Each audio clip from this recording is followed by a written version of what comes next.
Sherlock Holmes and Dr. Watson. Murder, mystery, and intrigue at the turn of the century. Welcome to the new adventures of Sherlock Holmes. My name is Ben Wright.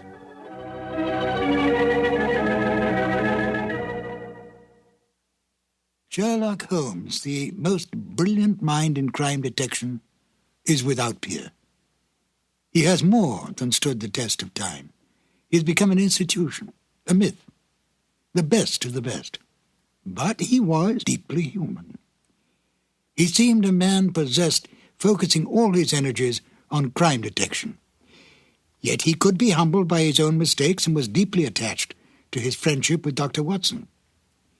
He distrusted women, and yet spoke glowingly of Maud Bellamy as a most remarkable woman.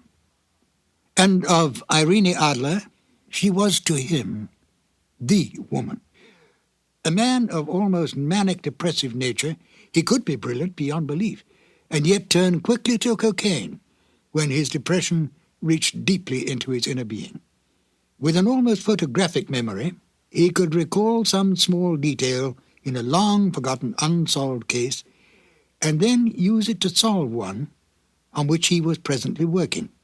Although he lived and worked in the bustling city of London, Holmes loved nature. Witness a remark he made in the story The Naval Treaty. Our highest assurance of the goodness of Providence seems to me to rest in the flowers. Could this be the foreshadowing upon retiring of his desire to become a beekeeper on a small farm in the Sussex Downs? Although Holmes did not cultivate friendships, with the major exception of Watson, he did have some friends. At least Dennis Green and Anthony Boucher, the writers of The Out-of-Date Murder, would like us to think so. They enjoyed embellishing the original Holmes stories and adding information to the canon that Sir Arthur Conan Doyle never touched upon. Listen carefully to the end of this exciting adventure, where the story reveals the exact kind of payment Holmes accepts for solving this case. It's a delightful addition to the canon, totally imagined by Dennis Green and Anthony Boucher. And here they are now, Basil Rathbone as Sherlock Holmes and Nigel Bruce as Dr. Watson in The Out-of-Date Murder. This episode from the life of Sherlock Holmes will be transmitted to our men and women overseas by shortwave and through the worldwide facilities of the Armed Forces Radio Service. Petri Wine brings you Basil Rathbone and Nigel Bruce in the new adventures of Sherlock Holmes.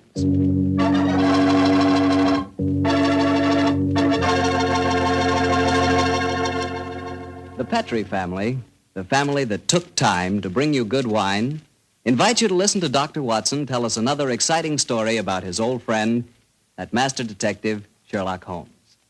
And we'd also like to tell you something you really ought to know. The fact that the one sure way to make good food taste better is to try that good food together with a glass of good Petri wine. Did you ever try Petri wine with dinner?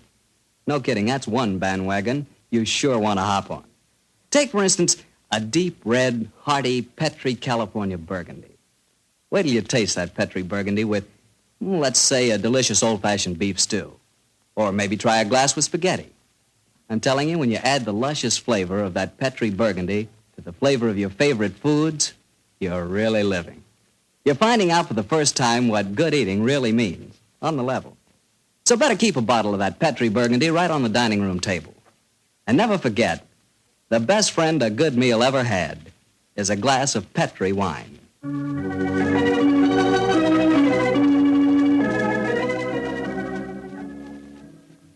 And now for our weekly visit with the good Dr. Watson. May I come in, Doctor? No, Mr. Bartell. You know me better than that. Of course you can come in. I'm expecting you.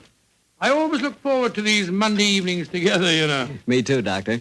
In fact, I always say this is the one doctor's appointment that never scares me. Oh, that's very nice of you, my boy. Draw up your chair and make yourself comfortable. Thanks. And what prescription do you have in mind for us tonight, Doctor? Well, now, let me see. Take one measure of subterranean peril, one of aristocratic lady in distress, a sprinkling of assorted villains, a corpse or two, and a little more than a dash of Sherlock Holmes and Dr. Watson. Shake the mixture well, and you have the case of the out-of-date murder. Well, how did the adventure begin, Doctor? Exactly enough. It was in September of 1900. I remember that Holmes and I went to Eastbourne for a much-needed rest. First couple of days we spent in soothing idleness. On the morning of the third day, Holmes, a dash of colour back in his cheek and a hint of the old sparkle in his eye, suggested that we should go and call on his good friend Evan Whitnell, curator of a nearby museum. And so, just after lunch on that September day, found the two of us talking to Professor Evan Whitnell in his private office at the museum. It only seems yesterday that Holmes was saying... Professor Whitnell, your recent discoveries in this part of England have made you world famous instead of just nationally famous. My congratulations. Professor, I do wish you'd tell me about your discoveries. Well, with pleasure, Dr. Watson. Less than 2 months ago, I was excavating on the downlands in this neighborhood when I was fortunate enough to discover a number of underground caves, caves saturated with a heavy deposit of lime that gave clear evidence of having the property of rapidly mummifying any flesh, human or animal, deposited in them. Good gracious me, it's interesting. And what treasures have you unearthed, Professor? Well, a number of mummified specimens of animals clearly belonging to bygone eras. My prize specimen is the body of a large wolfhound. The inscription on its collar identified the animal as having belonged to some local squire in the year 1748. Amazing. I didn't know that limestone had such qualities of preservation. Come in. Yes, Alan? What is it?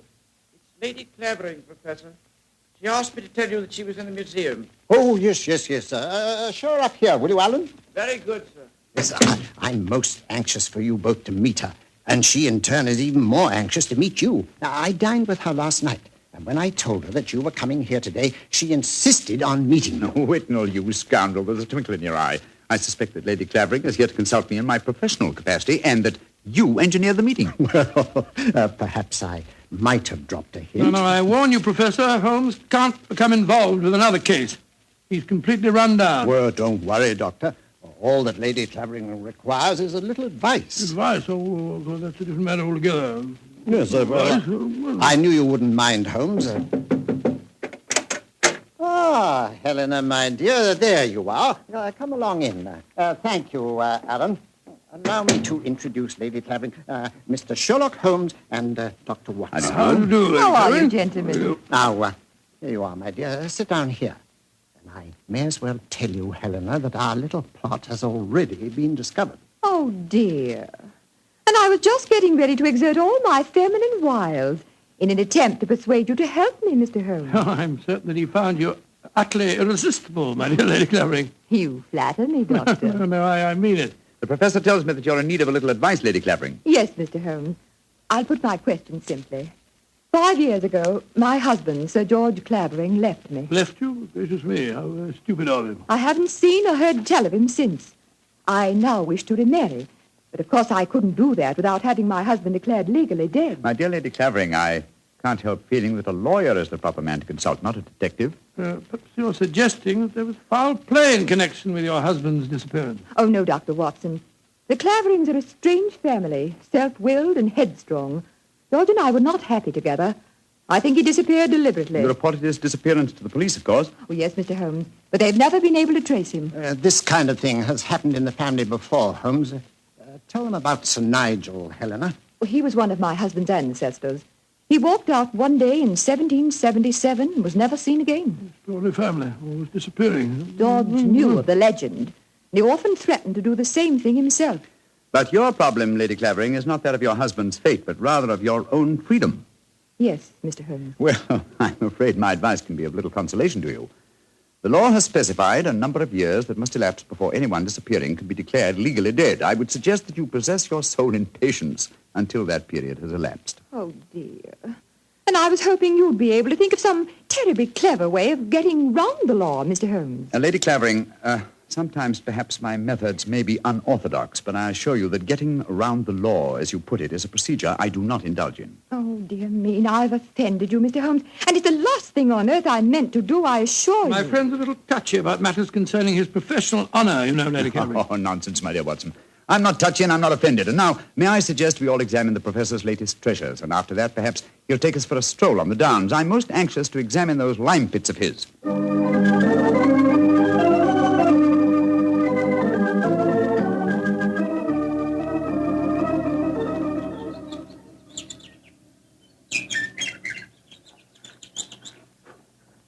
The lime pits are about a mile from here. It's a nice walk across the cliff tops. Well, I'm sorry Lady Clavering didn't want to come with us. A charming woman, even though she did rub you up the wrong way. A beautiful woman, Watson, but I must confess her charm eludes me. Her lack of concern about her husband's fate seemed completely unnatural. Yeah, not if you'd known her husband, Sir George Clavering. He was a tyrant and a bully, both in his home life and in the village. Hello? Who's this coming towards us? It's Timmy. Daft Timmy, they call him in these parts. He isn't quite right in the head, poor fellow, but he's perfectly harmless. Has two passions in life, birds and bonfires. Hello, Timmy. I've got something beautiful to show you. Oh, it's so beautiful. Well, what is it, Timmy? Look, it's in my cap. See? Oh, isn't it lovely? It's a robin's egg. I found it when I was bird nesting. Did you ever see such a blue egg? It's a beauty, Timmy. Where did you find it, my boy? Down by the lime pits. Oh, I'm going to build a lovely fire on the downs tonight. I'll let you come and watch it if you give me a shilling. Now, you be careful, Timmy, or you'll be in trouble again. Timmy doesn't get in trouble anymore now. Not since he had Sir George carried away. Sir George Clavering used to whip Timmy when he found him on the land. Timmy, tell me, how did you have Sir George, as you put it, carried away? I told my birds about him. I told them how he used to beat poor Timmy, and they said they'd carry him off and drop him over the cliffs. and that's what they did, because he never came back again. Oh, Lord, here comes Harry, Sir George's brother. Now there'll be trouble. Timmy, you'd better run. Oh, no, Timmy can't run. He'll break his pretty blue egg. Timmy, get off my land. If I catch you here again, I'll take my riding crop to you. Timmy hasn't done anything. Go on, be off with you, do you hear? I'll tell my birds about you. That's what I'll do. Oh, don't forget my bonfire. Infernal scoundrel. Hello, Whitnell. Hello, Harry. Have you met Sherlock Holmes and Dr. Watson? Oh, Sherlock Holmes, the professional nosy Parker, eh? Yes, Helena was just telling me about you. I'm very angry with her for talking to you about my brother. It's a private affair, and I intend it shall remain one. You understand, Holmes? Well, upon my soul. The devil with your brother, sir, and with you. I'd advise you to remember that you're not addressing a half-witted villager who can't defend himself. If you know what's good for you, you'll do what I say. Here, Chris. Impertinent brute. He spoke to you as if you were a stable boy, Holmes. Oh, really? He was quite refreshing. I'm reminded of an apposite quotation of my young friend James Elroy Flecker. Thine impudence have a monstrous beauty, like unto the hindquarters of an elephant. Yeah, he's almost as much disliked as his brother before him. Tell me, does he succeed to the title when his brother is declared legally dead? Oh, yes, and what's more, he's Helena's unofficial fiancé, worse luck. I see. Personally, I'm beginning to get a trifle bored with the affairs of the Clavering family. Let's go on to the lime cave, shall we?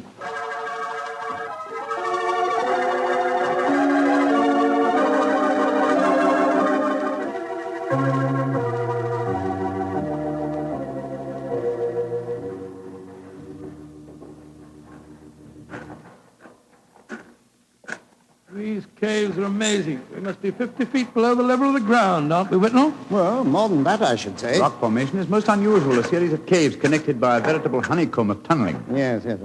I think I'll light the lantern now. It's getting darker in here, and I haven't explored this particular cave before. Yes, I've had a wall cave in on me a couple of times, so you'd better watch where you're walking. There. Now we can see better. Let's go deeper, shall we? But do watch your step. It's eerie down here, isn't it? Hello. Oh, what's this in the crevice here? Looks like a mummified bird of some kind. It is a beautiful specimen. Judging by its markings, a black streak here and bars of white in the tail, I'd say it was a peregrine. That's exactly what it is, a falcon. Dating back a couple of 100 years, I should say. And in a perfect state of preservation. Oh, this is a treasure. Come on, let's explore deeper. There'll be another cave over here. If you'll hold the lantern up a little, I'll... Oh, I say.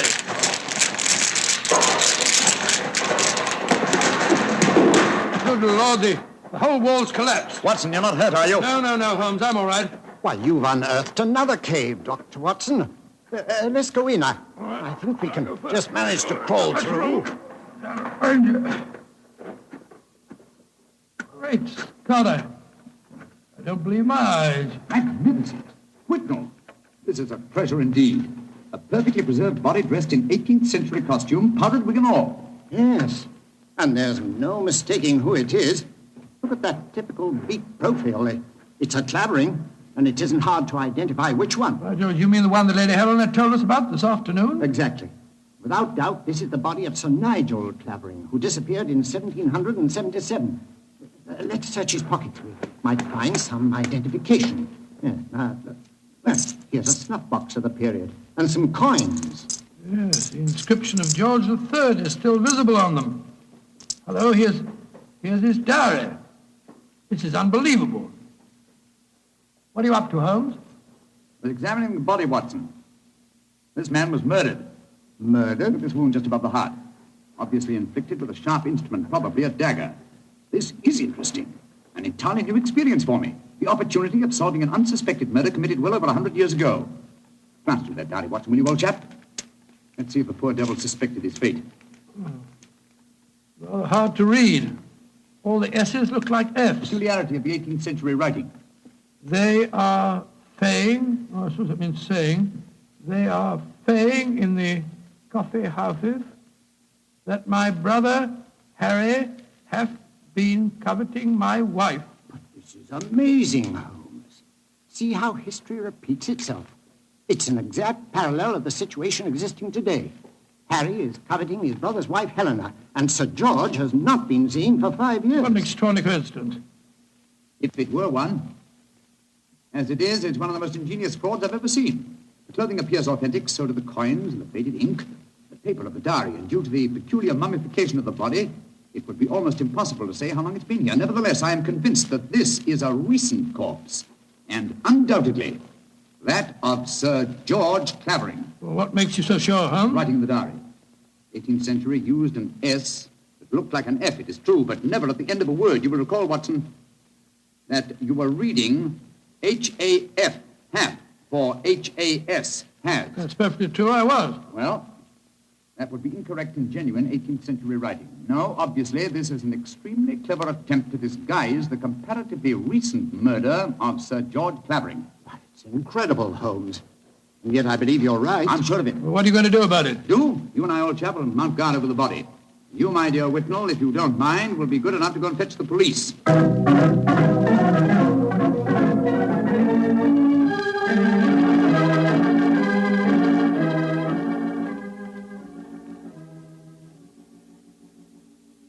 Holmes, Yes, old chap? what do you suppose is keeping the police? Whitnell must have gone over an hour, and the lantern with him. Here we are, crouching in the dark in a smelly cave, 50 feet under the cliffs, with a mummified corpse. Very true, Watson, but I don't. Uh-huh. Here comes the lantern. It must be Whitnell and the police. Whitnell! That you, Whitnell?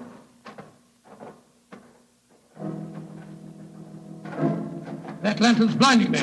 Is that you, Whitnell? Answer, can't you? Look out, Watson!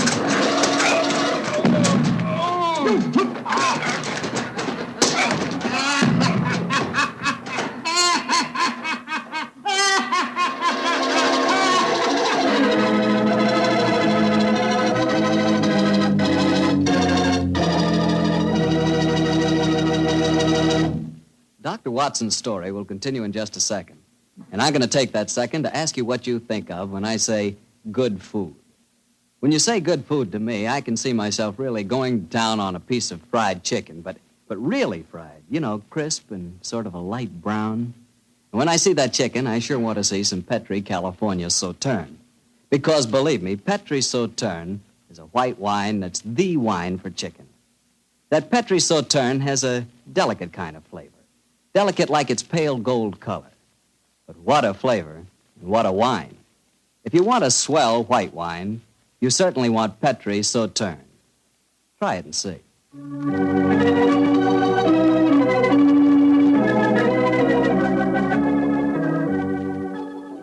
And now back to Dr. Watson and tonight's story, The Case of the Out-of-Date Murder. Well, Doctor, you certainly had me on the edge of my chair during the first part of the story. Oh, I'm glad of that, my boy. Say, what happened when Sherlock Holmes yelled out at you in the cave? I was struck from behind with a spade and knocked out. A second later, the same thing happened to Holmes. You see, we were blinded by the lantern and couldn't protect ourselves. When we came to, we found we were at the bottom of a pit. The walls were narrow and vertical, and I saw no earthly way of our getting out of the trap. But as usual, Holmes had something up his sleeve.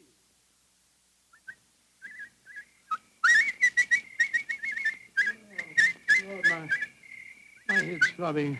Never mind that for the moment, old chap. Get the coat off in your shirt. Oh, when are Come you on, doing come on, it? off with it, Huh? over. Come on, off with it. I've already removed mine and tied them together. Oh, what for? Oh, dear me, that blow on your head must have been unusually severe. I'm trying to make a kind of rope, Watson, a rope to get us out of here. Oh, what's the good of a rope unless there's someone on the ledge above us to haul us out? Perhaps you're thinking of performing the Indian rope trick. Is My that dear it? Watson, this is no time for your rather heavy-handed humor. Why do you keep whistling like that? You've been doing it for the past 20 minutes. I'm whistling for help. Well, why not shout? Whistle carries further. Oh, dear. Who's going to hear that? That, Timmy, I hope.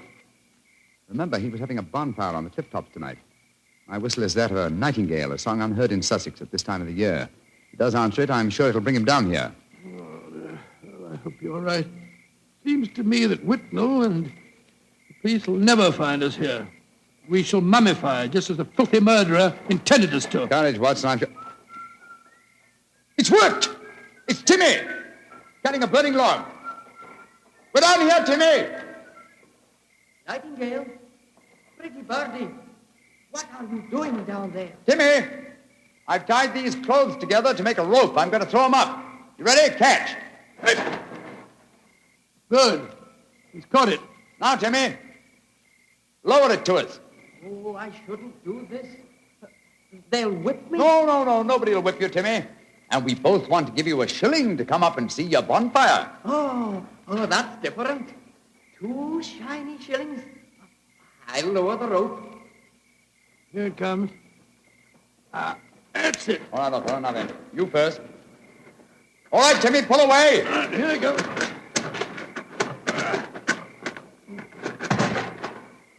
Splendid. I'm up, Holmes. Now lower it for you. All right. I've got it. Look out now. Here I come.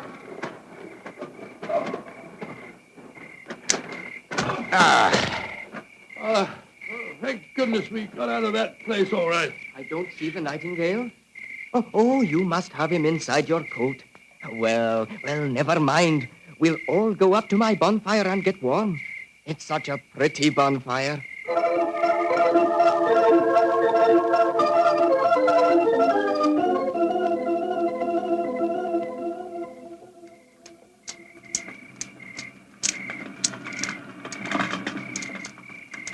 Did you ever see a finer bonfire? Never, Timmy. It's lovely. It's the most comforting sight I've seen for the last couple of hours. Oh, just one thing's bad, though. Somebody tried to burn a book in my lovely fire. It must have been when I was off getting more wood.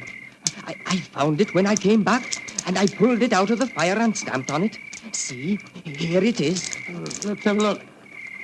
Hello, it's the diary that we found on the body in the lime pits. Precisely, Watson. Now I begin to see daylight. People shouldn't burn books. Books are nice. Books are like birds and bonfires. Oh, they're nice to be near. Oh, your nightingale must be cold. I'll get some more twigs to burn. Well, now that fellow's gone away for a moment, I can see why we were attacked tonight. The murderer knew that we were going to the caves. He was afraid that his devilish plot wouldn't stand up under your scrutiny. So he watched us.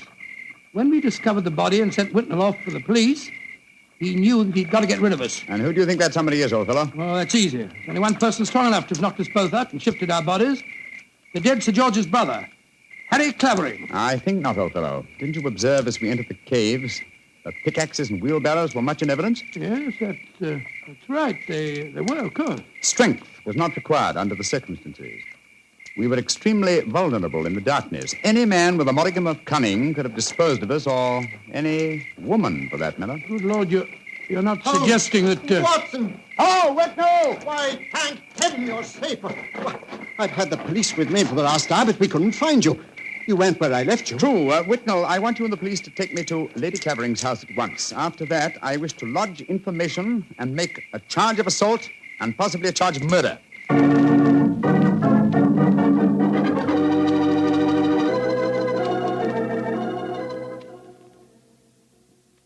And that, Lady Clavering, is the story of how we found your husband's body. Horrible, Mr. Holmes. Horrible. But who in thunder could have planned such a devilish plot? Yeah, why did the murderer attack you and Watson? There, my dear Whitnell, you have the key to the murderer's identity. The man who so cunningly conceived and executed the murder of Sir George could never have bungled the job of disposing of Watson and myself unless he had meant to bungle it. You mean he didn't mean to kill us? Exactly. He merely wished us out of the way while the incriminating evidence was removed. You mean the diary? Of course I do. You will recall we found it partially burnt in Timmy's bonfire. Then it was Timmy who... No, my dear fellow. Surely it's obvious one person and only one knew that the diary was the key to the murderer's identity.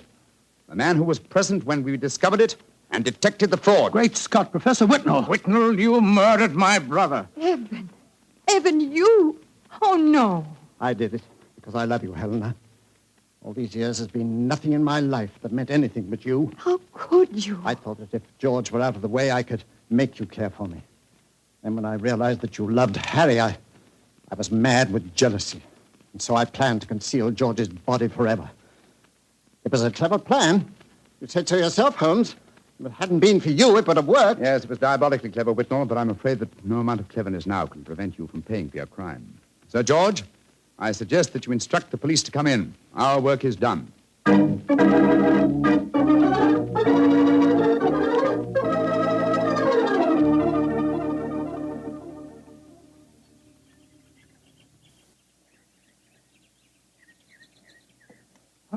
Holmes, look there on the point. Timmy's bonfire is still burning away. Yes. Timmy's a simple fellow with simple tastes. Why are you so gloomy? You solved the case brilliantly. My dear fellow, my faith in human nature has been sadly shaken, old chap. Evan Whitnell was a good friend and an old one. Hard to be instrumental in sending him to the gallows. Well, he richly deserved it. Yes, I know he did. That's quite true, but it's depressing just the same. Come on. Let's continue our walk home across the downs. I heard Sir Harry offering you a fee. Did you take it? No, I didn't, but I did accept his offer of an acre of land on the downs over there near the Abbey ruins.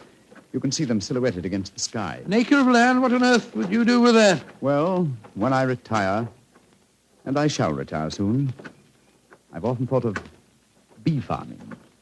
This would be a heavenly spot for such a venture. Well, I can't imagine you as a beekeeper. Oh, why not? After a life spent unraveling the tangled affairs of human beings, it would be soothing in the twilight of one's days to study the exact and predictable behavior of bees. Singing masons, building roofs of gold. Ah, well. One day, perhaps. One day.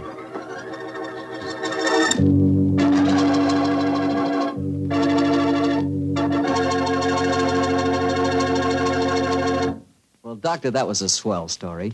You know, I'm sure glad we get together like this once a week. Oh, thank you very much. Next week, why not come over a little earlier for dinner? Oh, no, I wouldn't think of having you go through all that trouble. Oh, well, of course, if you feel that way. Well, say, aren't you going to coax me? Well, to tell you the truth, I knew I wouldn't have to coax you. Mr. Bartell, I was just going to show you the 2 thick steaks that I've got frozen in my refrigerator. Oh, no. Oh, yes. I'll also put aside a bottle of Petri Burgundy. Well, in which case, I'll bring along a very hearty appetite. If you pick the steak, I know it's good, and when it's Petri wine, you know that's got to be good, too. Because the Petri family has been making fine wine for generations. They've owned and operated the Petri business ever since its inception, way back in the 1800s. During all that time, they've sure learned plenty about the fine art of turning luscious grapes into clear, fragrant, delicious wine. And they've been able to take this experience and hand it on down from father to son, from father to son. That's why, when you want a wine for any occasion, you can't go wrong with a Petri wine. Because Petri took time to bring you good wine. Now, Dr. Watson, What story do you have lined up for us next week? Well, now let me see. Next week, Mr. Bartell, I'm going to tell you an adventure that occurred to Holmes and me in the shadowy depths of the Limehouse district in London. It's a strange tale of death and terror. I call the story The Eyes of Mr. Layton. Well, Doctor, we'll be sure not to miss it. And meanwhile, don't you forget you promised to contribute to the National War Fund. National War Fund, of course, Mr. Bartell. It's a must. The money you give to your war fund not only helps the men and women in our armed forces, and it not only helps our allies, but that money goes to work right in your own community, helping make possible many relief and welfare agencies in your own hometown. So let's all be generous in victory. Give to your community war fund. Tonight's Sherlock Holmes adventure is written by Dennis Green and Anthony Boucher and is based on an incident in the Sir Arthur Conan Doyle story, The Adventure of Wisteria Lodge. Mr. Rathbone appears through the courtesy of Metro-Goldwyn-Mayer and Mr. Bruce through the courtesy of Universal Pictures, where they are now starring in the Sherlock Holmes series. The Petri Wine Company of San Francisco, California, invites you to tune in again next week, same time, same station. Oh, the Petri family took the time to bring you such good wine. So when you eat and when you cook, remember Petri wine. To make good food taste better, remember... Petri wine. This is Harry Bartell saying goodnight for the Petri family. Sherlock Holmes comes to you from our Hollywood studios. This is the Mutual Broadcasting System.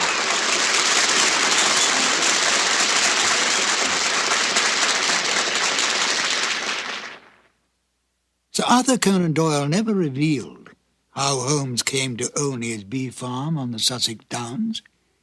This wonderful touch at the end of the case adds a little extra to the original stories and seemed to please the Sherlock Holmes aficionados when it was broadcast. But I've been right. In a moment, I will present you with another new adventure of Sherlock Holmes.